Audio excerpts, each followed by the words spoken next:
Hey, what's going on? Welcome back to the channel. In this video, we're going to be taking a look at Polkadot. I do want to say that I'm not a financial advisor. You should do your own research before investing money into crypto. Now, if you haven't seen the previous update, make sure to watch that before watching this one. It's going to be linked in the top right-hand corner of the screen. Now, let's jump into the TA. So taking a look at the daily chart, as you can see, we have a major support block down here set up anywhere between $6.86 down to $3.52.5. So this is based off of this trading range that we had in 2020. And since then, we've had a major retracement, a boost to the upside, so to speak, all the way up to $54.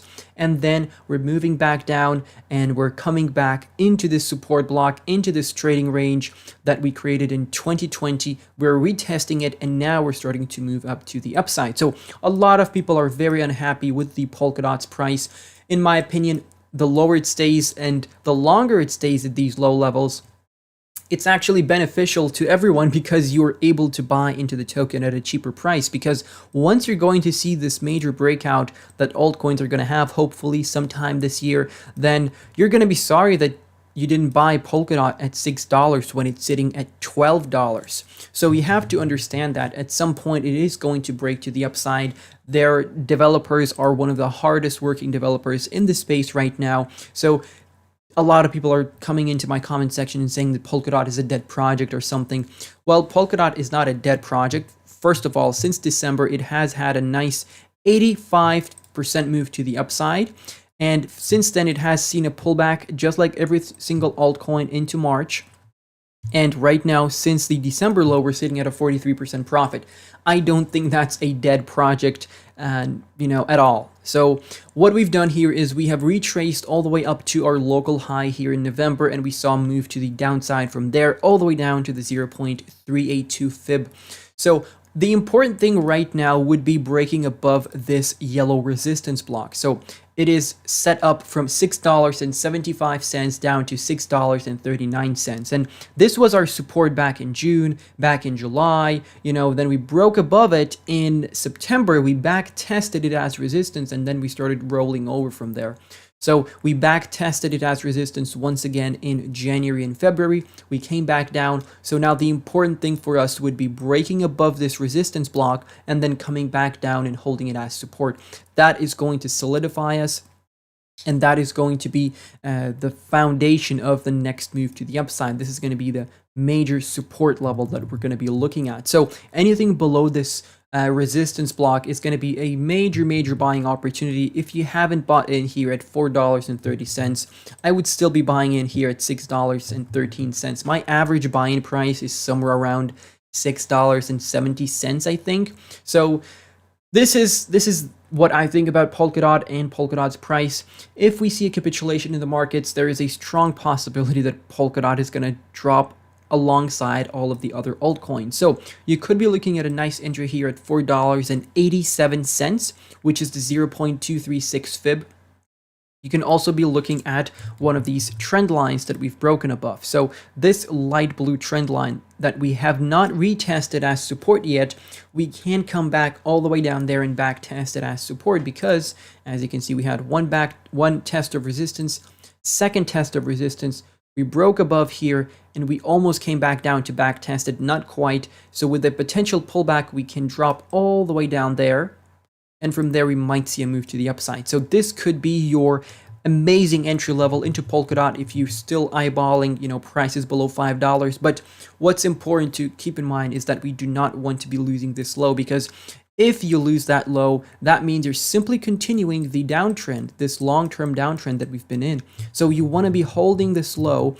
And for now, right now, it looks like we're actually setting up a nice uptrend for us. So this is a nice schematic for an uptrend because you broke above the November 2022 high here. You're printing a higher low here, which really cannot be said about a lot of these situations here. Well, here in February in 2022, we had a similar situation that we're having right now. From there, we did break down in April, but the situation was very different back then. So right now it does not look like we're going to be dropping back down unless something drastic happens. So if we have something major happening, for example, like the Terra Luna crash that we had in May over here that caused all of this, of course, we're going to be seeing a pullback like that. But even Binance getting charged is not dumping the market. So I don't know what will, to be honest with you.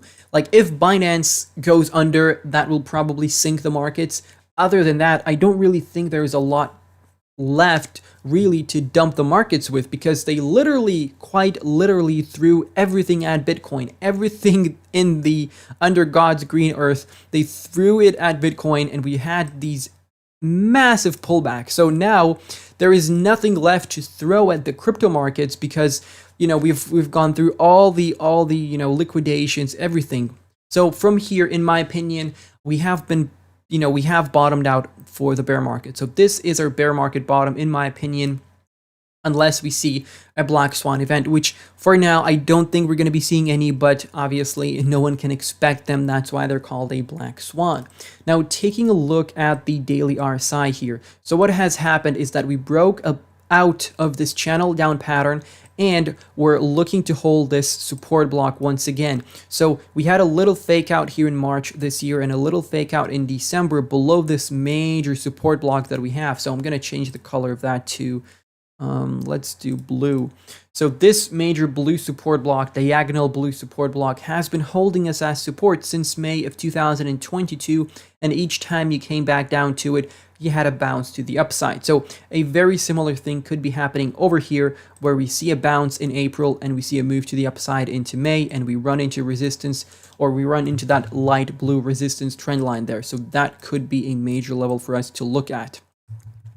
So that's what we have for the daily chart. If we manage to break below it for some reason, or if we manage to come back down to this lower support block here set up from 32 to 28 on the RSI, that is going to be another buying opportunity that you can look for, because every time since April of 2021, once you reach that area, you saw a massive pullback or a massive, move to the upside from there. But overall, in the grand scheme of things, as you can see, we are in some sort of a symmetrical triangle here. So hopefully once we get closer to the apex, we are going to see a massive break to the upside in 2023 or 2024.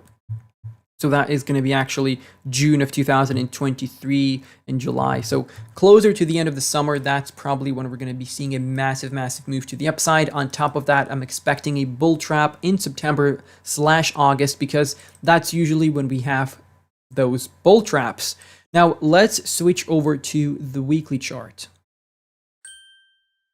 And before we continue with the video, guys, I quickly want to give a shout out to everyone who has joined my Patreon. Thank you very much. And if you want to become a part of the Patreon and, get access to a lot of exclusive content, such as podcast episodes for patrons only, my trade alerts, my entire portfolio, I share everything that I buy and everything that I sell. If you want to leave some requests, we can take a look at your projects on Patreon. So there's a lot of cool stuff going on there. I try to do daily updates and daily posts in there. So if you want to try it out for free, you can do that as well. There's a 7-day free trial, so you can do that and let me know what you think. Let's get on with the video.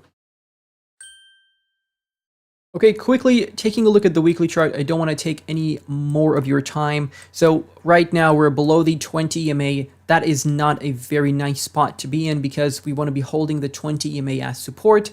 We are back testing this support block, this green support block right now, and from here we might see a move to the upside. So technically you're doing okay, because you printed a high, you're coming back down for a low. The next move to the upside, you could target the 55 EMA. That's going to be a nice price for us to look at. We can throw in or slap on the fib retracement from the swing low here in December last year, I should say 2022, to the all-time high in November. And we can see that our 1.618 target is sitting at $245. I think that's a bit far-fetched in my opinion. Obviously it is possible, but you have to be a bit more conservative than that in my opinion. So we can be looking at $150 here, which is our 1.414, and we can be looking at $100, which is the 1.272. Also, you have to consider the market cap that Polkadot already has. So making 100x in the next bull market is not very, very likely for this project.